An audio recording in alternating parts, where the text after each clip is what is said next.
प्रदेश आयोग की उपाध्यक्ष भी हैं, उस नाते भी एक बेहतर तरीके से इस पूरे मुद्दे पर अपनी राय या एक मशवरा रख सकती थी। लेकिन उन्होंने जिस तरह से इस बात का जवाब सिर्फ एक सेंटेंस में दिया है, उससे ऐसा लगता है कि पूरी तरीके से वो आज़ाद के खिलाफ जाना नहीं है। कि अपर्णा यादव 2-3 साल से ज़्यादा वक्त से बीजेपी के अंदर हैं और यही उम्मीद हर बार होती है कि अपर्णा यादव को कोई बड़ा और अहम पद मिलता हुआ दिखाई पड़ेगा। आप देखिए, विधानसभा चुनाव होते हैं, उपचुनाव होते हैं, फिर लोकसभा चुनाव होते हैं, लेकिन कहीं भी अपर्णा यादव उत्तर प्रदेश में नजर नहीं। भारतीय जनता पार्टी के ये दो चेहरे, एक चेहरा बृजभूषण शरण सिंह का है, जो केसरगंज से कई बार के सांसद रह चुके हैं, लेकिन अब उनके बेटे केसरगंज से सांसद हैं, लेकिन भारतीय जनता पार्टी का बड़ा हिस्सा अभी भी है। दूसरी तरफ है स्वर्गीय मुलायम सिंह यादव की बहू अपर्णा यादव। न सिर्फ मुलायम सिंह यादव की बहू हैं, बल्कि भारतीय जनता पार्टी की नेत्री भी हैं और उत्तर प्रदेश महिला आयोग की उपाध्यक्ष भी हैं।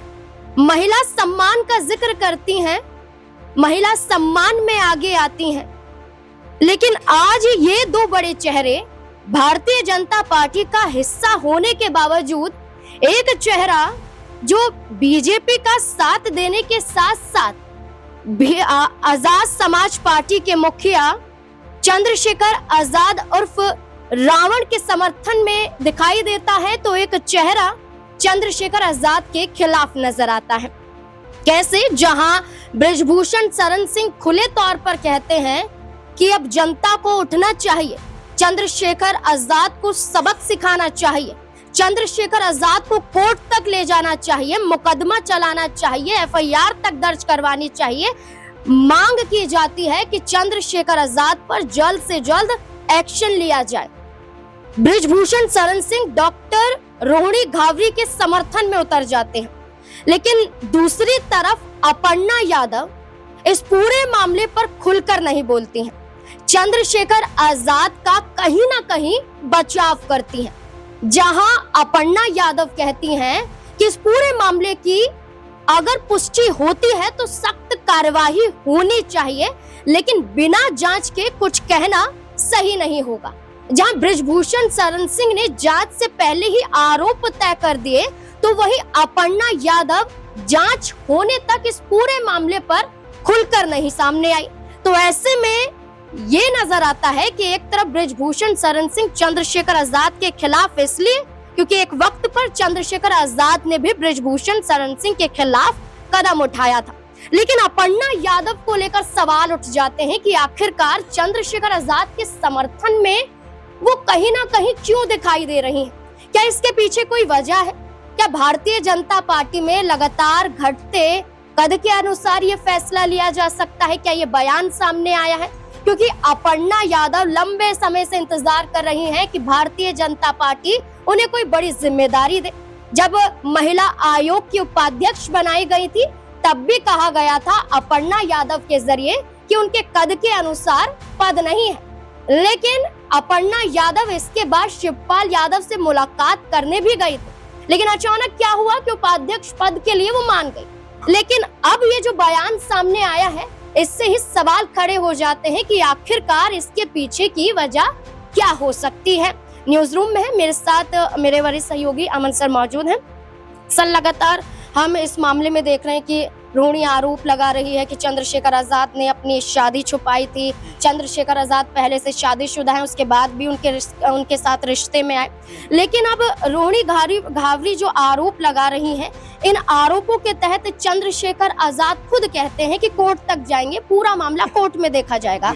लेकिन अपर्णा यादव के बयान को किस तरीके से देखेंगे, जो कहीं ना कहीं गोलमोल बातें करती हुई नजर आई? देखिए, जाहिर बात है, क्योंकि जब से ये मामला सामने आया उसके बाद से लगातार यही सवाल उठ रहे हैं कि आखिर रोहिणी ने जो आरोप आजाद के ऊपर लगाए हैं, क्या उनमें कोई सच्चाई है? क्या वाकई पूरी तरह से वो अनजान थी? और साथ में ये भी सवाल उठ रहे हैं कि क्या बीएसपी यानी मायावती के कहने पर वो ये सब कुछ करती हुई नजर आ रही है? खैर, इनसे अलग अब अपर्णा यादव ये बात कह रही हैं कि भाई, अगर आजाद ने के ऊपर जो आरोप लगे हैं, अगर उन पर पुष्टि होती है तो सजा मिलनी चाहिए। यानी कि एक सेंटेंस में उन्होंने बात खत्म कर दी। लेकिन वो अगर देखा जाए तो महिला उत्तर प्रदेश आयोग की उपाध्यक्ष भी हैं, उस नाते भी एक बेहतर तरीके से इस पूरे मुद्दे पर अपनी राय या एक मशवरा रख सकती थी। लेकिन उन्होंने जिस तरह से इस बात का जवाब सिर्फ एक सेंटेंस में दिया है, उससे ऐसा लगता है कि पूरी तरीके से वो आज़ाद के खिलाफ जाना नहीं चाहती या जो बयानबाजी है वो नहीं करना चाहती। यही अपने आप में सवाल उठकर सामने आता है। और साथ में नाज़रीन ये भी बात उठ के आती है कि यहाँ पर ब्रजभूषण ने जिस तरह से आज़ाद के ऊपर हमला बोला है, ताबड़तोड़ तरीके से कहा है कि भाई जिस तरह के आरोप उनके ऊपर लगे हैं वो वाकई बेहद संगीन और गंभीर आरोप हैं। और जिस तरह से कई लड़कियों ने जो ये बातें कही हैं, इसको लेकर भी उन्होंने आज़ाद को लेकर सवाल उठाया। अब ऐसे में अपर्णा और ब्रजभूषण के सवाल उठाने के बाद क्या आज़ाद भी इनके ऊपर हमला बोलते हुए दिखाई पड़ेंगे? और क्या ब्रजभूषण की तरह अपर्णा यादव को भी जोरदार तरीके से यहाँ पर आज़ाद के ऊपर एक तरीके से हमला बोलना चाहिए था? तो ये लेकिन अपर्णा यादव ने ऐसा नहीं किया। और इससे पहले भी उपचुनाव में हमने देखा था कि करहल सीट पर समाजवादी पार्टी के जरिए जो तेज प्रताप उतारे गए थे, उनके समर्थन में भी वो नजर आए थे। तो कहीं ना कहीं माना गया कि क्या परिवार प्रेम अभी भी जाग रहा है? क्या अपर्णा यादव भारतीय जनता पार्टी में ना खुश है? आपको क्या लगता है कि अगर अपर्णा यादव ना खुश है तो इसकी वजह क्या हो सकती है? पहली बात तो ये है कि अपर्णा यादव 2-3 साल से ज्यादा वक्त से बीजेपी के अंदर हैं और यही उम्मीद हर बार होती है कि अपर्णा यादव को कोई बड़ा और अहम पद मिलता हुआ दिखाई पड़ेगा। आप देखिए, विधानसभा चुनाव होते हैं, उपचुनाव होते हैं, फिर लोकसभा चुनाव होते हैं, लेकिन कहीं भी अपर्णा यादव उत्तर प्रदेश में नजर नहीं आती। यहाँ तक कहा गया था कि भाई कैसरगंज ये वही सीट है जहाँ से ब्रजभूषण लगातार चुनाव जीतते रहे हैं। जब उनका टिकट काटा गया तो ऐसा लगा कि वहाँ से हो सकता है बीजेपी किसी महिला चेहरे के ऊपर दाव लगाए, लेकिन अपर्णा यादव का नाम आने के बावजूद भी उनको वहां से नहीं उतारा गया। उसके अलावा भी आप देखिए कि पार्टी के अंदर भी कोई मजबूत तरीके से उनको पद नहीं मिला है। जब महिला आयोग में उपाध्यक्ष का पद मिला तब भी वो ये बात कह रही थी कि भाई ये कोई महत्वपूर्ण पद नहीं है। पहली बात तो इसको स्वीकार करने के वो तैयार नहीं थी।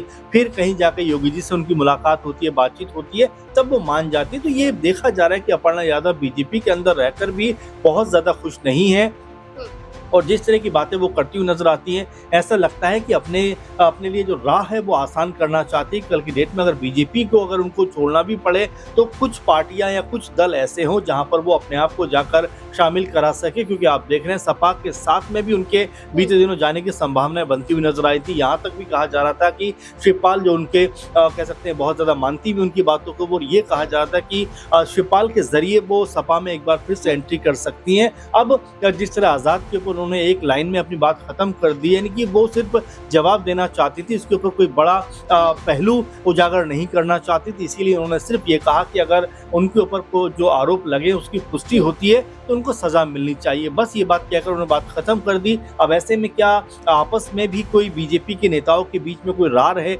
एक ही मुद्दे पर अलग अलग बयान आने का क्या मतलब है? और क्या अपर्णा यादव पूरी तरीके से बीजेपी के अंदर रहकर भी बीजेपी की नहीं हो पाई हैं? ये सवाल भी अक्सर उठते रहते हैं। बिल्कुल, अब सवाल तो यही बन जाता है कि आखिरकार अपर्णा यादव भारतीय जनता पार्टी का बड़ा हिस्सा है, लेकिन भारतीय जनता पार्टी के जरिए सिर्फ अपर्णा यादव के यादव सरनेम का इस्तेमाल किया गया। एक समाजवादी पार्टी को मुंहतोड़ जवाब देने के लिए अपर्णा यादव को बीजेपी में शामिल किया गया, लेकिन अपर्णा यादव रह रहकर चुनाव में उतरने की मांग करती हुई नजर आई, लेकिन भारतीय जनता पार्टी ने उनकी एक नहीं सुनी। राज्यसभा चुनाव भी बीता, लोकसभा का चुनाव भी बीता और उत्तर प्रदेश में उपचुनाव भी हुए, लेकिन अपर्णा यादव को एक बार भी मौका नहीं दिया गया। लेकिन अब चंद्रशेखर आजाद के समर्थन में अपर्णा यादव के ये बयान किस और इशारा करते हैं, ये बड़ा सवाल है। सवाल के जवाब में आपकी क्या राय है? अपनी राय कमेंट सेक्शन में जरूर दें। देखते रहें SPN9 न्यूज़। धन्यवाद।